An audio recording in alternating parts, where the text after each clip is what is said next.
All right, guys, good morning. Good morning. Welcome aboard to the Morning Note. My name is Carlos Garcia, founder and CEO of Gar Capital. It is Wednesday, November 1st, 2023. Happy new month.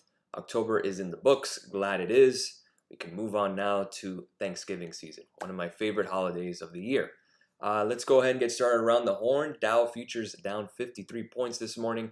NASDAQ down about 0.11%. We were green a little earlier.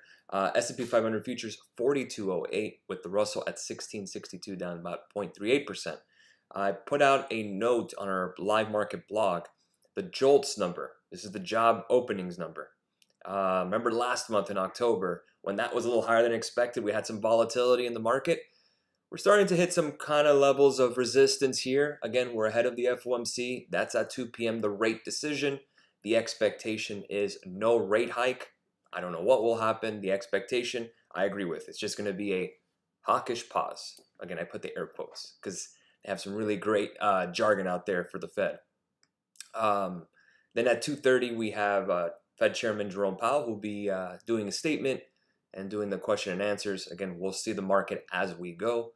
We'll report exactly what happens when it happens at 2 p.m. So be ready for that. Dollar index this morning up 0.26% at 106.93. 1796 for the VIX, down about 1%. 10-year Treasury yields flat, 4.88%. We have not tagged 5% on TNX. I am just saying, but we got very close and rejected it. So that's a number to watch very carefully, especially today.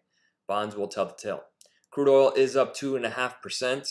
I'm thanking God yesterday that we closed our crude short right at the 100-day moving average. It was a nice gain. And then right after that, it soared. So I'm glad we took it there. Sometimes you time it just right. Gasoline futures are up 2.44%. Gold futures are Flatsville, 1994. 22.85 for silver futures. That's down this morning. We also have copper futures up 0.42%. Copper is interesting. Again, I talk about that being kind of a barometer for economic expansion. Anything above $4 is pretty good. But again, that's inflationary. So we can't have that conversation either because high inflation is not good. 105.35 down 39 pips on euro dollar. Dollar yen is down 50 pips. More BOJ chatter. 151.20. See if we break that 151 level.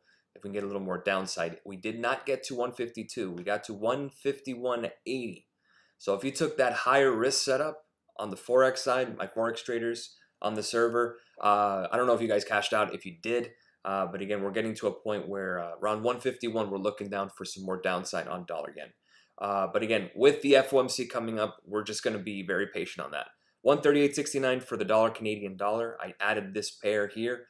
Because it's a good oil proxy. As we know, oil has been beaten down lately. We're now around 83.12 a barrel, as I reported earlier. And that's still up, but again, still in a downtrend.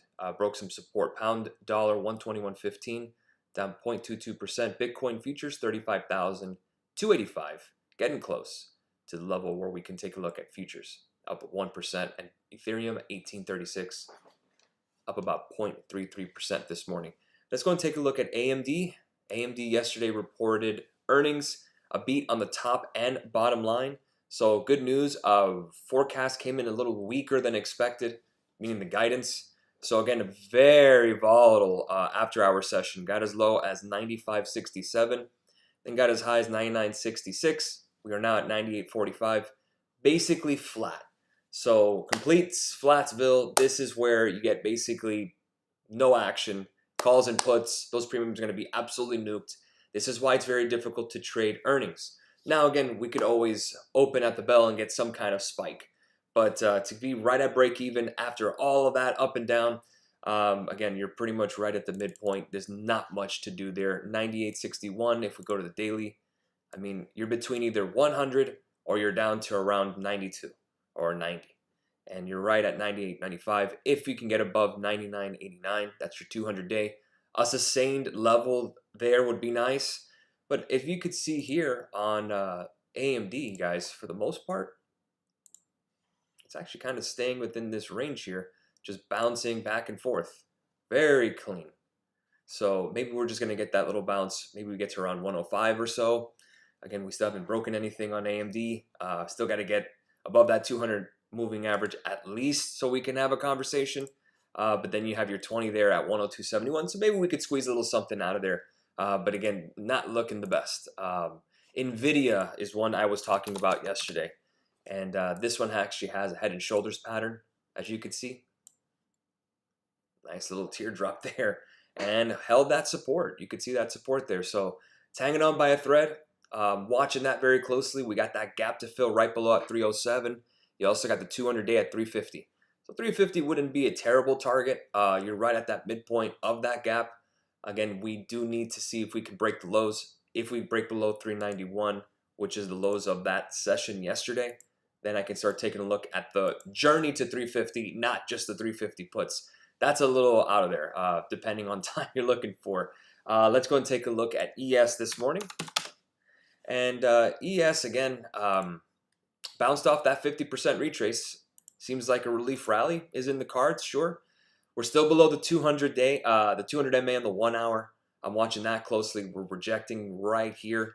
Probably more than likely we're just going to chop around this area until FOMC, or at least the JOLTS number. So at this point, until you break above 42.16, I mean, sure, you get path to 42.40, but again, you have that big, market moving press conference with Powell. I mean, you're just asking for volatility, and you just have to guess right, up or down at that point. Same thing with NQ. NASDAQ futures is still below the 200-day. We were right here at 416 on it at the lows here at the 50 MA. So it seems to us that we're respecting some MAs, at least on the short term. There is no gaps to fill, at least on the hourly. 14.6 to me seems to be that hard resistance. If that 200 MA breaks, if you can break above 14.6, you got 14.7 coming up as your next target. But again, a lot to ask for when you have an FOMC ahead, and we don't know exactly what's going to happen or what's he going to say. Again, it's very, very risky. Here we go. On the daily, on crude, this is where we got out of our shorts. I think it was like right around 81.05, 81.02, and then it bounced right there, or 81.20. We bounced right off the 100-day moving average. Got to keep seeing that. If that does sustain, you got 85.12 coming up next. So let's go and place an alert at 84. Maybe we can catch that for that 100-point move on crude oil. But until then, that is your support for the time being. Again, this might be dollar dependent. We also have crude oil inventories today at 10:30 in the morning. So that's where we got, guys. I know kind of quiet on the Western front. This is kind of how it goes on Fed days. You just got to be extremely patient for what's to come. But again, that's at 2 o'clock. So I don't expect major market movement. I still have those Microsoft calls. We are at the top end of that range. Looks like we're retracing the levels that we had from Monday, the Monday's peak. We just need to get back to Thursday's peak, which is right around 341.91. We still have good volume on our calls.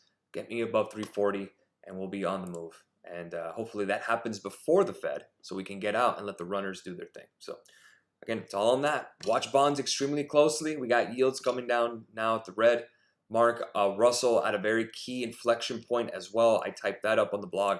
Here is small caps, IWM. Since 2016, literally at the midpoint. You're right there. So does it hold like we did in October of last year, like we did in April of last year? If not, the whole COVID breakout was just retraced, and then you're talking a lot more to go. So very important stuff. Let's see what the Fed says. Let's see what Powell says, and then we will go over everything tomorrow and see how we go. Top of the morning. Should be a fun day after Powell. Can't wait. We both sides have an argument, so we'll see what happens. Have a great rest of your day. I will see you guys tomorrow. Cheers.